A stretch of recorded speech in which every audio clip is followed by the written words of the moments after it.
Hello and welcome to This Week at the Movies. I'm Matt. I'm Eric. And this week we transition from kind of an indie biopic to, how did you put it just a minute ago? The most blockbuster of all blockbusters. We are diving right back into the Marvel Cinematic Universe with their third and final release of 2023 in theatrical release of 2023, The Marvels, the follow-up to 2019's Captain Marvel and 2022's Miss Marvel TV series, brings three heroes together to fight the Kree. Eric, we've seen kind of a mixed bag of reactions for Marvel films this year. Guardians 3 was genuinely well received. Ant-Man 3, not as much. The Marvels seemed to be the subject of a lot of criticism before it had even released. How did you feel about the film? Okay, so what is there to say whenever a Marvel movie comes out? There was a one-dimensional villain. Most of the scenes were shot with flat lighting so they could get as much coverage as possible so they can make the movie as much in post-production as possible. And yet, and the costume designs have been a lot more colorful and comic book friendly rather than more grounded in reality. And there were a lot of jokes, and every once in a while, I thought the tone of this was pretty even, so I didn't feel like the jokes undercut any serious moments or tension.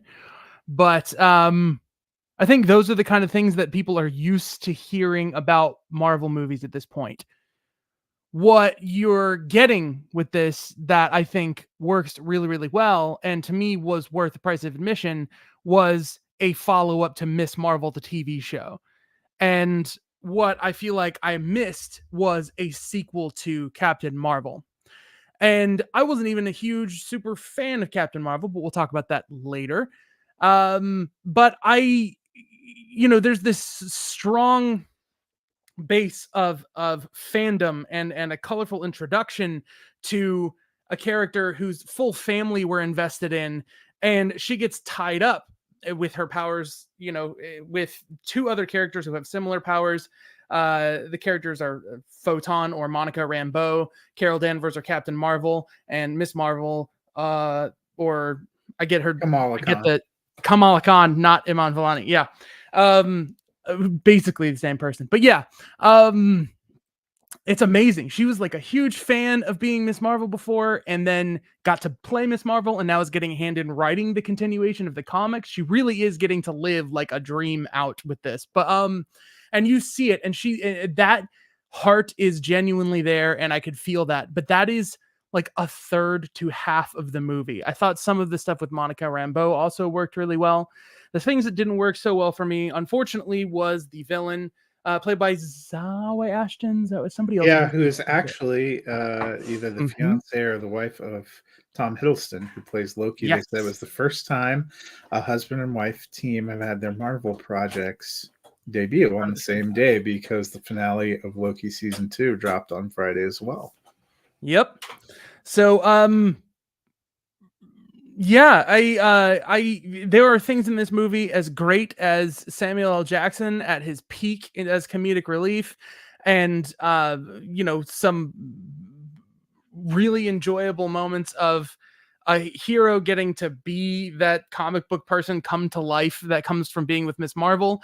And then there are scenes like a scene that is going to become notorious for me in history, where the characters escape a fight from the bad guy, go to a nameless planet covered in nothing but grass as far as the eyes can see. The ship crashes, they land, they confront Captain Marvel. She exposition dumps everything that is important about her character that she hasn't shared with the character so far, about her feeling guilty about having basically destroyed a planet, and about why she didn't come back. And they have these emotional beats, and like in a minute and a half, they try and fit an entire movie's worth of character development. And then, even though the ship crashed when they landed, they just leave. And what? Like, it's very bizarre to me, because there are things in this movie that I want to say, like, I want to give this a thumbs up. But I was thinking about what like a thoughtful, human, relatable, emotional movie Priscilla was from just last week. And people's reviews has kind of changed my outlook, and I realized I did something last week that I don't like to do, which is to criticize a movie for what it's not rather than what it is. And I still don't know how I would feel about that, but I can't in good conscience rate that movie a thumbs down and rate this movie one thumb up for the good parts of it. So I think I'm just gonna like retroactively say that was a thumb up for an entirely different reason. That this movie I give one thumb up, and I think they managed to salvage a decent amount of entertainment into an hour and a half out of a project that was probably a little bloated and longer. And I think it's worth a fun time in the theater, and I wouldn't want to discourage someone who might enjoy themselves. Even as a comic book fan, there are some deep, weird reaches in here, like when it comes to the dance planet and whatnot. That is Okay. not just that might have been my favorite 15 minutes of the entire movie. And it is those moments when Marvel does best, where they say like, you know what, screw what might appeal to everyone in the world. Here's this weird little niche thing that some people think is interesting from the comics. Let's explore that and put that out and see what that does. And I usually think they're rewarded when they do that. So yeah, I think there are some well-founded criticisms, and people who enjoy themselves are entitled to enjoy themselves. And so it's okay, but there are some seriously bad things in this movie. But I think the good overall outweighed the bad for the experience. If you didn't like The Singing Planet, there's an entire Zack Snyder universe of DC films for you. Yeah, fair. And you can just walk right off the Marvel pier. There's a couple of things to talk about, and we will, as Eric mentioned, we'll look at Captain Marvel and Miss Marvel, the show, which are actually two incredibly polarizing and low-rated projects for a lot of people. Probably not for the two of us, but a lot of people had Captain Marvel, the original film, at the bottom of their list of Marvel films, which I think is insane. Miss Marvel, people have noted, was the lowest rated, I think, of the TV series that they've had, which I also think She-Hulk being out. I also think is insane. I'd actually pinged a little higher. I think those things are insane. We can talk about that later. I also think there's a larger discussion to have about Marvel in general, that they're fighting with themselves. But I will start with this movie, and I'm giving it a solid thumb up. I enjoyed it a lot for what it is. There are a couple. I do agree with you. They did not add enough depth to the villain, and I think that really did Zoe Aston a disservice, because she's just basically anger and bitter and one note all the way through to the end when she gets incinerated. Thanks for playing. Glad you were here. But I will say there are a couple, the criticism that got thrown at this, people were hot against this from the beginning. And I don't know if it's because it's all female characters or because it's something that they just wanted to dunk on, but definitely didn't deserve like the pre-criticism, or I think even some of the harsher criticisms that I've seen. There is one thing I will say, there has been a big part of the discussion is, this movie got blamed for hosing Ant-Man and the Wasp: Quantumania, which got pulled up in the schedule because the Marvels was supposed to release in that window, but needed more time for special VFX. And they pulled up Ant-Man and the Wasp: Quantumania, which got slammed for some of its VFX work. I don't really care about that argument very much, but I will say, I did feel in watching this movie that it aired out of sequence, because we've seen Secret Invasion and there is no part of Nick Fury's storyline, the storyline with the Skrulls that she interacts with, that feels right based on what we saw in Secret Invasion and how we know that plays a role in Avengers Secret Wars. So it is semi-apparent that show, having dropped in the summer, that they probably did originally mean for this film to go first quarter or first half of 2023. And then you would have seen kind of, it would make much more sense to me that the Skrulls were especially bent out of shape on Earth with Nick Fury and with Carol Danvers, because she basically destroyed their home again, or was an active participant in their home getting destroyed and them getting kind of voiced off. And you leave with them going, presumably all that colony going to Earth, because that's where,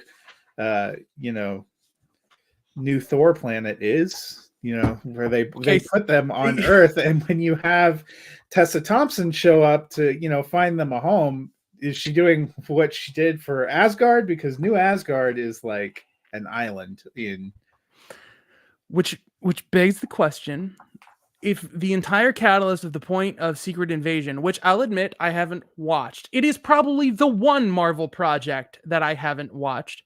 If the entire thing is the Skrulls are upset because no one found them a home, and in this movie the simple answer is just live on Earth.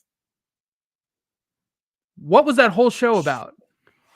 Well, yeah. So this is the first time that I would say their pieces of IP in sharing a larger universe are really clashing, because Secret Invasion is Nick Fury's show. That didn't take away from my enjoyment of this film. Which the other thing I'm going to say about this film is I feel about this the same way people came after Thor Love and Thunder last year. I think either the style and what they tried to do worked for you or it didn't. I mean, people dunked on Thor Love and Thunder, and I think there was a lot of that where they just didn't care about what they were doing with the characters, and that it was a different, more fun tone, and that it did some weird things and took you to some weird places. Thor Love and Thunder, despite the fact that we had Christian Bale in there, also has a semi two-dimensional villain. You might have a more polished actor who maybe was able to make a little bit more out of the pieces of his plot, but they didn't really give Gore a whole lot of storyline. You either liked it because you loved the interplay between the main characters and the way they were reconciling, coming back together. I felt a lot of pieces of that, especially between Carol and Monica Rambeau, where you're delving into that relationship that was broken by a 30-year absence. I know, you weren't super pumped they landed on the grass planet for what was essentially exposition. Those were actually some nice scenes back and forth with them. I liked their training and learning to work together. I liked the way that they added a little bit more personality. So in the film Captain Marvel, Carol Danvers has personality, but the way that they injected her into Avengers,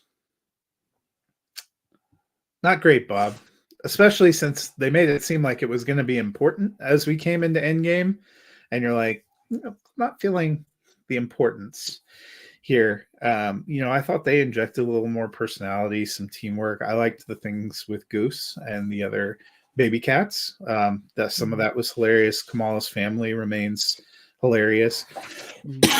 I guess it depends a little bit on what you're expecting from these movies and whether you want to be entertained. And I think this is where we're bumping up against, I heard another podcast I enjoy the watch talking about Marvel kind of at this point in time with 15 almost years of IP out there. They're almost victims of their own success and creating this expectation built on an idea that in 2008, we were still trying to figure out, what do you mean you're going to have all this interconnected world of films that's going to lead to like a super team? Well, then you went through 11 years to get to Endgame, and it was always going to be something of a letdown after Endgame. And it's totally fair to note that we had seen 10 theatrical releases prior to the Marvels from the MCU since Endgame. And you know what? When I was looking back at them, there are not a lot of exceptional winners. The ones that work get to you in some emotional way. And, this made an emotional connection, and I enjoyed the comedy here. I enjoyed what they were trying to do. And so it worked okay. But what is concerning to me is we've had there's been a lot of talk now that because they're not seeing the huge box office returns, and because they're unsure creatively both about the reception to the character Kang and the unfortunate series of Sure. events with Yeah. Jonathan Majors, what they're going to do, that they're going to use this multiversal thing to bring back Robert Downey Jr. and Chris Evans and Scarlett Johansson and Jeremy Renner and Mark Ruffalo and Chris Hemsworth, and I they're don't just going to, well, there is I don't think there's some a doubt in serious, mind that they were going to do that for Secret Wars. I don't know though. I'm more interested. So this movie ends with a post-credit scene that gives you a glimpse of Young Avengers potentially. I think if they let some of these, if they made a few more compelling stories, maybe had more of a compelling villain. I mean, think about the first Avengers, Loki, still a huge part of the MCU. You invested in that character and were invested in that character as much as you were in the other characters. I just don't know if they're doing a good enough job about letting these worlds build and letting you invest in them and giving them somebody that's a worthy foil. Even Thanos and what Josh Brolin did and the way that stretched out. If you look at the one Avengers film that sort of had fallen flat is Ultron, and that's because they didn't develop Ultron enough for you to care. See, that's the thing. I think it is simpler than all of this Marvel stuff. I think what happened is COVID happened. It started crunching and they started making stupid decisions with the way that they handled their special effects teams. And it started to mess with their schedule and it threw off their plan the way that their plans got thrown off around Civil War. But their method of correcting around the time of Civil War still pushed them in a strong direction towards Endgame because they had a clear plan they could hold on to. But with them splitting Disney and trying to tie stories into TV shows and all this kind of stuff, I think Doctor Strange and Spider-Man No Way Home were the first movies to flip places. And they had to edit and reshoot scenes in order to make those two movies not work. If you flip them and you consider the idea of the stories and you consider a much slower introduction of branching multiversal incidents happening, you can kind of actually piece together and see what's going on. But the problem is they've gotten to a place so far along a broken plan that they are having to edit the Marvels. You either like it, and so you're not going to question a lot of things, and you're going to find a reason to like it, or you don't like it, which is going to make all of these cracks. Like the very beginning, the three characters start switching places. Well, Goose the Flurkin grabs some enemies and throws them up in Miss Marvel's home. That's how bad guys get from one location to another. So how do they get on board Nick Fury's ship? Nobody knows because it's an editing error from something that was clearly messed up before. No, I don't know. One of them was holding on. Does that happen later? Because they're literally like teleporting, like I guess not with her holding. It's one of her teleports. Either that or it was something like Kamala. Oh, they got trapped when Kamala made her her orb ball. She was trying to make a Kamala shield defense took him with the Flurkin, then went back with her shield and then took him back. No, she got put back on the ship and she tried to use her light powers to make a shield, and those guys came from behind her and it ended up in the ball. But then she got transported to. Great. So there. So if you like a scene and you enjoy it, you find a way to do that. Now, I have a question for you, Zoe Ashton, her villain character. When did she have the time to learn who Captain Marvel was personally and what planets are important to her? About 2/3 of the way through the movie, they mentioned that was her target. It's been 30 years of her plotting against Captain Marvel, so and Captain Marvel the Annihilator, is pretty well known. But she's also been trying to save the planet constantly and fighting against Skrulls and fighting a civil war the entire time. So when did she abandon the Civil War and not be the leader of her people and spend some time researching? Does she go to this planet? Does she go to this planet? Like both of the first two planets that they go to, they mentioned were Kree colonies. Mm-hmm. So they would know them. Same They way would know who. the nation of England understands what's happening in India and Australia and the places that were their colonies. Okay, so They basically said those two planets had previously been Kree colonies that were part of the Kree Empire that they kind of let go of directly holding on to them as part of the Civil War, but they would have known what happened there. And they would know that. I don't think that's as hard to follow as you're making it out to be. I mean, And she doesn't even have memories of her own life growing up on Earth before the events of that, and so I but the understand that it's Kree been knew who 30 years, Carol like Danvers was all the Kree knew who she was. She didn't know who she was because they wiped her memory. right, but the creature that knows who she was and the people involved in like making her memories go away are dead. But that the character played by Zoe Aston was the like Was there number 2 to the Supreme when she 30 years destroyed it. ago? Yeah, did you not see that scene when she destroys No, I the saw when Supreme she was there and in the past, the collapses beam the collapses on her, and I Yeah. thought they made it look like she was one of the many Kree that gets knocked away in the background because she's younger and among the ranks of other creatures. I don't remember her saying anything about being the number 2 of anything. I took it from there back and forth that she was important, and that's what pushed her into a leadership position when they started cool. the Civil War. Well, there you go. I mean, like, great. So, yeah, there's more that I can go on, and there's probably more explanations for all of it. But, yeah, you have. Well, it was a lot of like quick exposition, and the fact that you were jumping around so much trying to do exposition. I also Monica Rambeau's character and her getting powers is sort of a minor piece of a very Elizabeth Olsen focused series that happened now 3 years ago.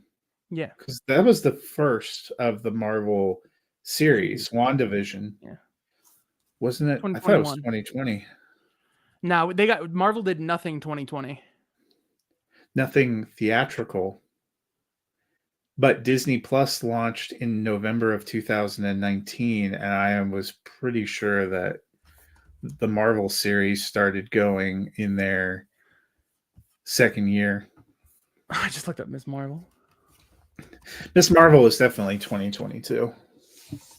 But like Loki was 2021. January 2021. Okay, so. But that's still, I mean, that is still almost 3 years ago at this point in time. Yeah, just about. And we haven't really seen Monica Rambeau be part of anything that I totally recall since then. Nope. We saw this X-Men related version of her mom in Doctor Strange 2, but that was about it. Which we get more of that. Which that also begged the question of what world they're in. Because after the events of Doctor Strange, they can't be in that one. That's true. All those people not around. And I think that's the a problem. Is completely jacked. Yeah. Well, it does make you realize Deadpool 3 with all of the characters and pieces they're pulling in has got to be part of this larger multiversal story too.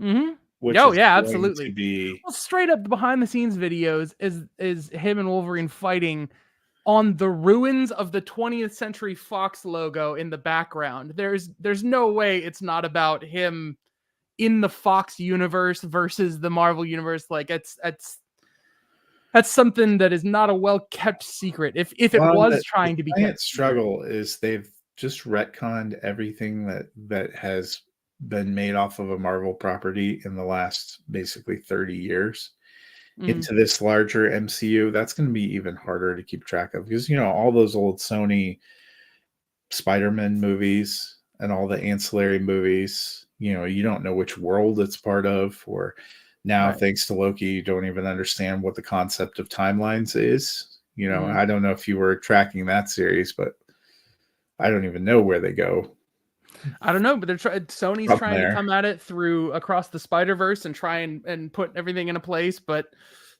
how much are they working with Marvel, who seems to be doing their own thing? So, Yeah, it's going to be interesting. So there have been 3 theatrical releases this year: Ant-Man and the Wasp: Quantumania, Guardians 3, and the Marvels. I would say we both probably still have Guardians 3 at the top, but how would you rank the other 2 for you? oh, the Marvels and then Quantumania very Yeah. low. Yeah, that's probably my ranking too. I had high hopes for Quantumania. I mean I like this more than Quantumania. I liked it more than Shazam: Fury of the Gods, which you referenced. I can't remember which other movie you compared Well, it to, I but referenced Shazam because that movie has like it's another movie from this year that sort of has a nice movie in it around Jack Dylan Grazer's character. Just like Miss Marvel's movie within the Marvels is like pretty solid. I really like her bit.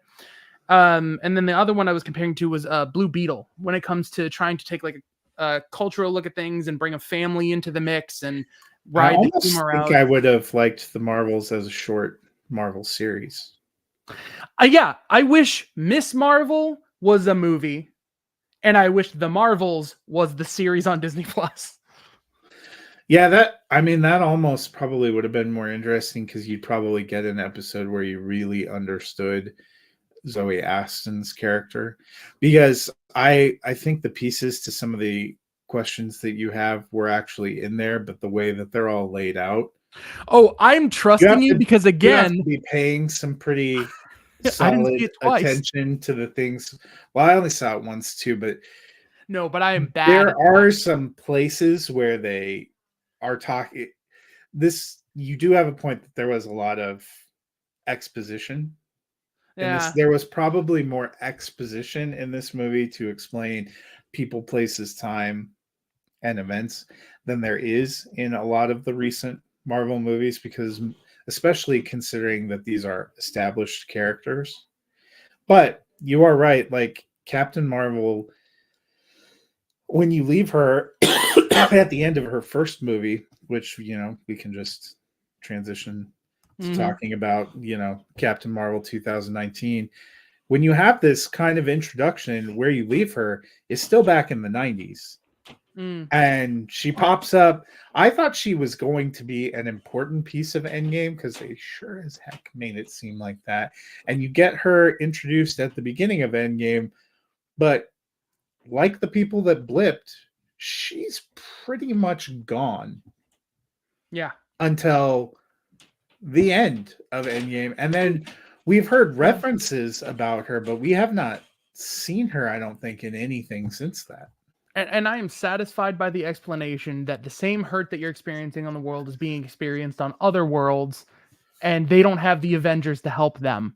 So it's like, okay, fine. You don't, yeah, like, but it's like it is kind of weird But because when Carol Danvers until is such an Monica interesting kind of character. mentions in this movie that, you just disappeared for 30 years, it's like, ah, that's a fair point, because Yeah. for us, it wasn't a 30-year disappearance, because you saw Captain Marvel in what, March of 2019, and then by May, you're into Avengers Endgame. That was literally the last piece before Avengers Endgame, because you see it referenced in the post-scene credits of Infinity War. Mhm. You see the symbol, and that's, everybody knew that was coming. And then she was like spring right in front of Endgame. Yeah. And so, it wasn't that long, but then Carol, you just, or Monica, you just never came back for 30 years. Yeah. Huh, that's true. Yeah. And then when you showed up, you dipped again for another 5 years. Well, but um. Monica dipped also, like, Yeah, that's evaporated. true. She was I hanging. almost Oh forgot wait. that part of her backstory too, because that was such again, a small referenced piece of, and when you're seeing her character in WandaVision, I don't think you realize,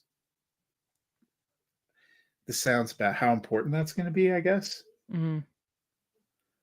Yeah, You know, yeah, no, I 100%. Like it's you don't realize like you need to retain all this, and this is going to be really crucial to something yeah. going forward. They made so much in WandaVision feel like it was supposed to be mystery boxes when they probably should have more played up the significance of things rather than being like, "Ooh, maybe you're gonna care about this," and then disappearing for 3 years. Yeah, But I liked Captain Marvel in some ways for the same reason that I liked the Marvels. There was a sense of humor, and there were some funny cultural references, and you had some fun stuff with her back and forth with Nick Fury. yeah. I don't, So I don't. I'm not a fan. And I did rewatch Captain Marvel, split up a little bit, but it's weird. I have the same opinion as I did for the Ant-Man movies with this, which is I think at the time in this constant stream of releases, like not looking at it as its own product, but as something in the middle of the flow of everything else that comes out during the year, I didn't really appreciate some of the creativity, some of the work that goes into behind the scenes of making things look naturalistic and my main core issue with the story is she's a character who's like she's a hero who's like I don't have to change, and she learns that she's right, she does not have to change. And it's like that's to me normally a beat in a story, not like an entire story. Like it's sort of loosely a mystery of who is really the bad guy and who has trapped her and who is really treating her well and not. And it's a labyrinth built for her to learn one simple truth, which is that no, yeah, I should use my powers on this person, and then boom, they're gone. And that is sort of an issue. It's like the Superman issue for DC. You have to sort of come up with a narrative that sort of nerfs the character for what their abilities are, because she is borderline invincible. So in order to you can't just do the thing where you sap some of her powers away, or that's going to become tiresome. So you have to create like a compelling story. But it's just when you watch a story about a hero becoming a hero and overcoming something, and the only thing that there is to overcome is just figuring out where to point your powers, I like that is extremely reductive, and there is more to the movie than I had given it credit for originally. And it is by no means towards like the bottom of the barrel. Like when there is, I have it kind of in the soft middle. yeah, like it's not as bad as people make it out to be. It's just that the way they decided to play the character, like together, Brie Larson and the team and whatnot, was just a character who is so self-confident that they don't have to take the gravity of the situation all that seriously. And that's when you get some of the jokiness and some of the like flavor of Marvel in there. But then also, like, what are the stakes? So like it's there's just some things in it to me that just like You mean you again, never worried that Samuel L. Jackson's character might die in the 90s? right. Right. So yeah, and there's Or things that like Phil that. Like Coulson might die in the 90s? you can't help but like and to me I can't help but contrast the gravity of the moment where in Winter Soldier, Samuel L. Jackson says, "Last time I trusted a person, I lost an eye," and then they turn that into a punchline that a cat scratched his eye. And it's sort of like, okay, so this is where we're going Maybe now. they forgot about the Winter Soldier line. Yeah, like and that's the idea of maybe they forgot. When that starts to float around in my mind, it feels kind of like, but I don't think so. I again for what, and reviewing it for what it is versus what it isn't, I like the movie a lot better. But I'm kind of neutral on it. I can take it or leave it. It's not really, yeah. So the other piece of this is Aman Vellani, who I think was probably one of the best parts of the Marvels film, who played the part of Miss Marvel in that 2022 TV series. I did look it up. It's not that it was the lowest rate; it was the least watched Marvel Yeah, series which of is all a time when it shame. came out, which is a shame. But I remember the criticisms about these two were not big projects, but I actually enjoyed the series. Did you enjoy it? I really enjoyed this series.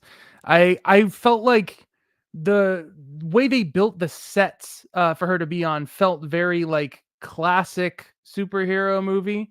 It felt like your Raimi and old X-Men kind of like crafted like little worlds to live in.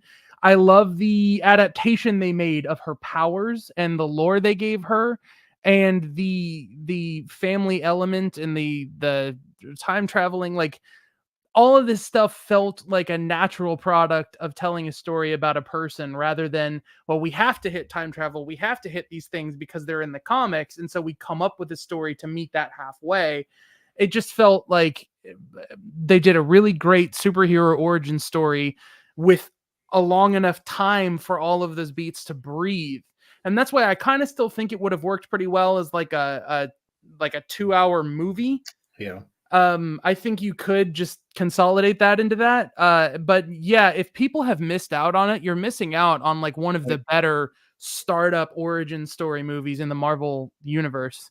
Doing a 2-hour movie or like 2 hours and 15 minutes isn't actually that big of a stretch for a lot of these 6 episode series that are closer to a half hour an episode. Yeah. Like this wasn't one of the longer kind of beat episodes. We've had a few where they were an hour or so, and you get closer to 4 hours for the whole series. But this one probably, if you took out the 12 minutes of credits that they have on each of these episodes, probably wouldn't be that far off of like 2 hours and 45 minutes of content. You could trim that slightly down. The only criticism I think I would like really level at it is it feels like the creativity tapers off over the course of the show. Where you start with like such a strong like visual style and tone to things, and then it sort of turns into she's in a costume, she's a superhero and whatnot. But I think that's always sort of been a criticism. Like this movie is the espionage thriller of Marvel, and this movie is the space opera version of Marvel. But like by the time it gets to the third act, they're all kind of the same thing. So, So they obviously tease out at the end of the Marvels that what might be next for her being the Young Avengers. We see her connect with Kate Bishop, which I actually enjoyed that Hawkeye series a lot for the back and forth between Hawkeye and Kate Bishop. The other potential members of that, Cassie Lang. I know I'm forgetting one that was in the picture. Obviously Ironheart, who we got kind of backdoor introduction to in Black Panther 2. It's supposed to have a series. We will wait and see if that ever develops. But what is your interest level for Young Avengers? I am happy to champion it for a new audience that is going to get what I got out of Marvel growing up, as long as they stick to the core reason for telling these stories as like child-friendly power fantasies that allow people to feel like they can overcome obstacles and feel empowered. I would be super excited to support it. I'm not as heavily invested in the characters, but I've also gone into movies where I didn't know who the Guardians of the Galaxy were. I didn't ever really care about Captain America before the movie. When Marvel is at their best, they do a great job of giving you a reason to watch this story that makes you care about this character moving forward and gets you invested in things. So, yeah. Yeah, and that's going to definitely be interesting. You have a few of these different groups that they're potentially branching off. That they're still working on Fantastic Four. All the dancing around the edges makes you think that in some way the X-Men are going to appear sooner rather than later. We have the Thunderbolts that we already know are coming. I would regret not bringing up something that I think was a long-running rumor with this. And, at the end of Miss Marvel, they revealed she's a mutant. At the end of the Marvels, there is another special tease. And it is core to the character Rogue from X-Men's story that most of her powers are from Carol Danvers. It's the consequence of using her absorption power on Carol Danvers. And for some reason, a lot of those powers, the flight, the strength, the things stuck with her. And those characters are tied, and it's so interesting that they keep tying these two parts of Marvel, like the Miss Marvel side of things and the X-Men side of things. They keep those close, and I'm really excited to see if there's like a payoff there, because you kind of keep accidentally associating these two. I think you kind of have to do something with that. Yeah. So I don't know. Challenge accepted, Marvel says. Yeah. They might be throwing out all their plans, just to be like, hey, can somebody get RDJ on the phone? We need him to come back from the dead. Yeah. How That's long my until only the clock runs out and they're willing to pay for him?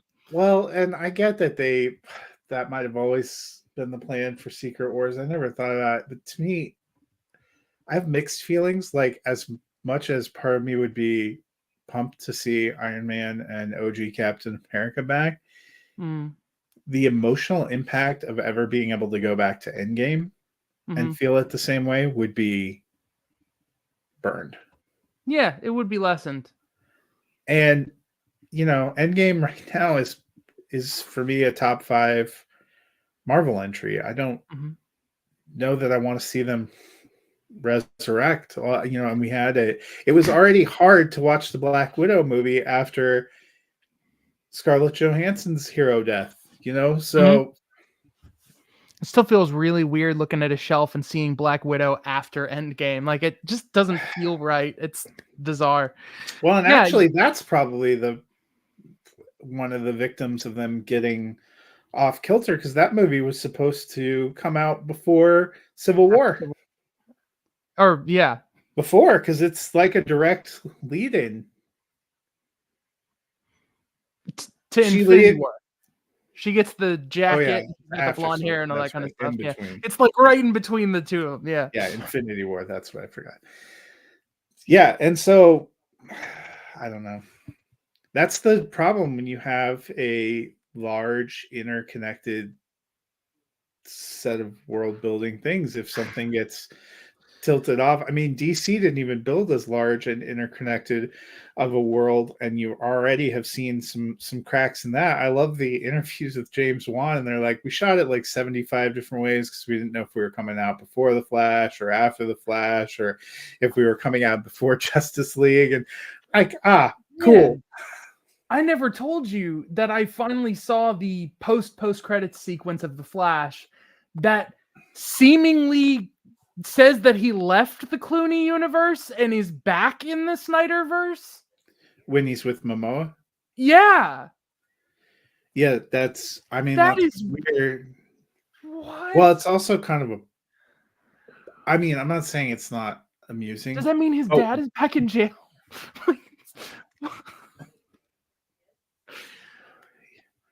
Or is it just saying that Momoa is Aquaman in every variation? See, I love that. I'll go with that. But I just wonder if Marvel's going to look back and regret a little bit deciding to branch into a multiverse. I'm sure they're going to start moving away from it. I doubt that anyone involved has any regrets at this point. Like, it's not like they're hurting for a future. Like, I don't think anyone is sitting here questioning shutting down the franchise or anything, so but they are getting incredible diminishing returns, because they are. Well, 47 million sounds like a decent opening on a movie that probably cost you 200 to 300 million. It's not a great opening, and that's usually before they factor marketing.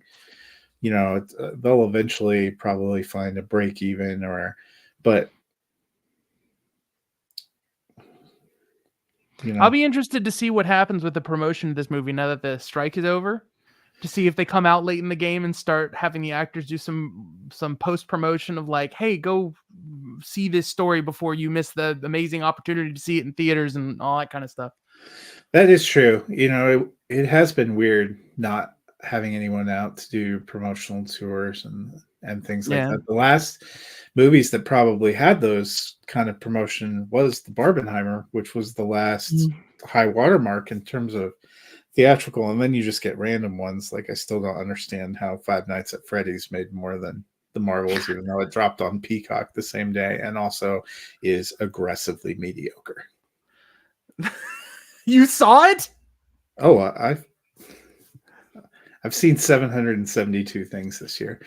Yes, Yeah, I saw thought that would be enough. I've actually gone back.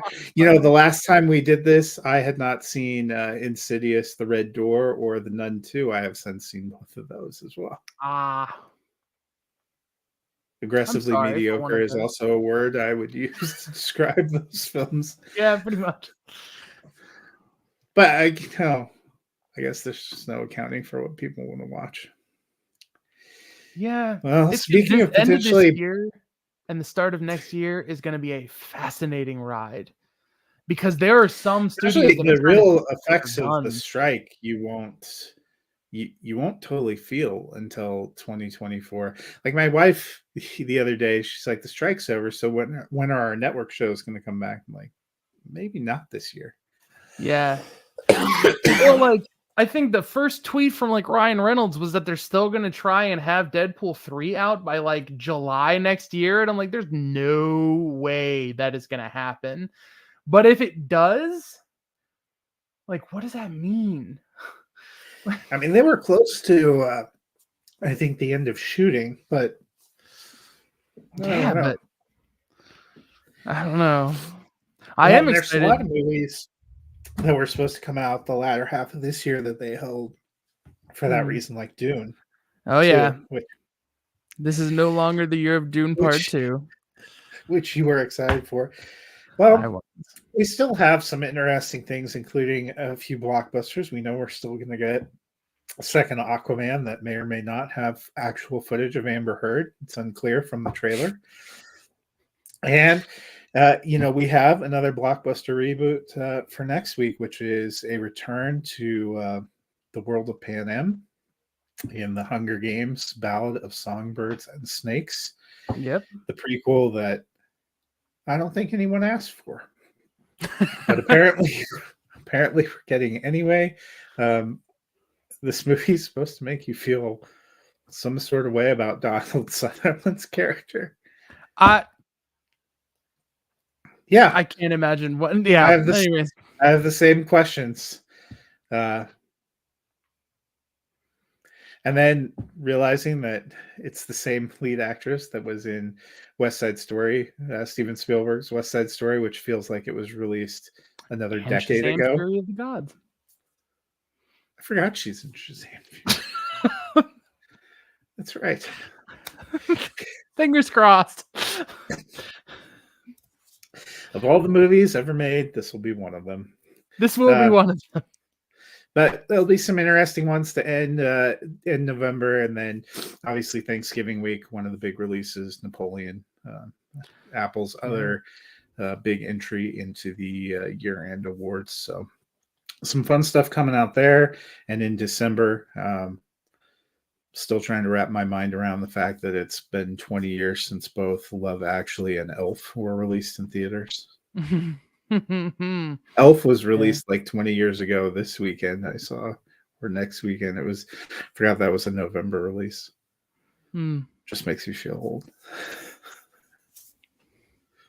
I would have been like 12 when that movie came out.